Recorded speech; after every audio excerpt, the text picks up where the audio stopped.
wonderful thing about being on Morning Live, or national television I should say, is you ask a question and it gets answered within a few seconds. So I was asking about the fact of what the rand was doing against the Australian currency to Rob. Well, I got an answer from DJ Odwa saying it's at R9.65 against the Australian dollar. So there you go. If you plan on immigrating to Australia, think again. You've got to divide everything by 10. It's not so nice, I don't think. Might stop you. We want you here anyway, so stick around. All right, let's continue to talk about our conversation about what's happening in schools. We left it off by bringing up the issue of social workers being put into public schools.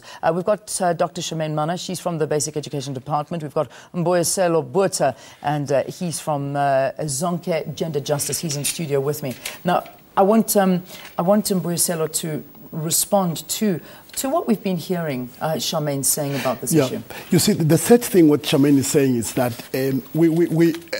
that we are not committing resources, and if we say that we want to invest, you asked about what is the schooling. If we say and we agree that the schooling is another home, we should make sure that we really invest. So, but you see what is happening? We are continuing the divide. Those that are rich are able to pay for psychologists, for social workers. But those that are poor are able to, in fact, are left to their own devices.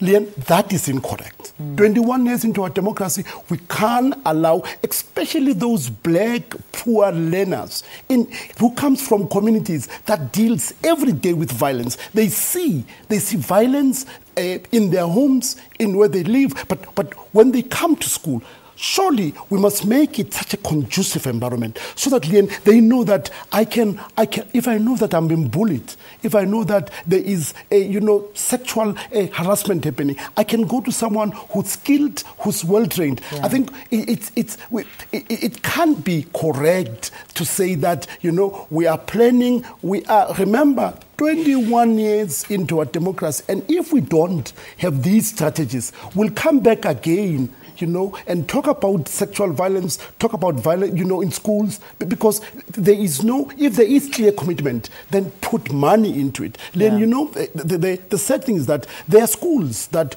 we would work with, but it's because the principal would say, look, I am overwhelmed, and my teachers themselves are overwhelmed. I want you to come after schools. It should not be a situation where you have principals that would say, I want you to come intervene. It must be something that is part of the curricula. It's part of what we're saying, that we're taking our kids seriously. Indeed. And their well-being seriously, so that we don't do this firefighting. We come back, and no money, no budget. There must be a dedicated section that says that our kids need psychosocial assistance and help. Yeah.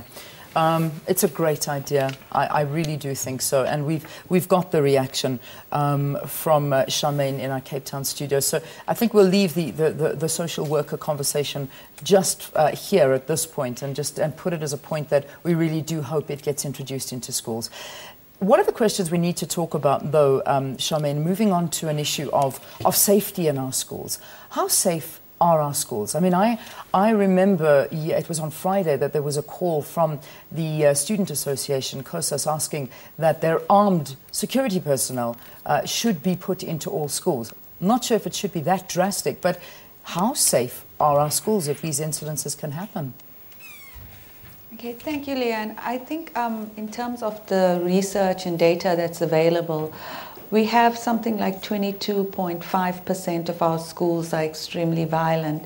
And given the fact that theft and robbery are actually the highest levels of violence in a school itself, and so we are working very closely with the South African police services, not to bring in only police into the school, because that could be a detrimental factor to education as well, but to look at ways in which the police service can provide some kind of support, especially in schools that are ravaged by gangsterism. But broader than that, Mr. Botha was talking about the social workers, and that is something we are busy with. But besides that, we have also institutionalized particular issues on prevention and protection around violence and gender-based violence in the school curriculum itself. And as was pointed out earlier in our discussion, that maybe teachers are not the best place to deal with this. So we're looking at ways we're already, in fact, implementing peer education programs across several schools, particularly those schools that have high levels of violence. But as I said earlier in the conversation, that it seems like violence is the default mode of our society. So it's not just about the school, it's about how as a nation we begin to question ourselves and how we're promoting violence amongst our own, our children and in our communities as well.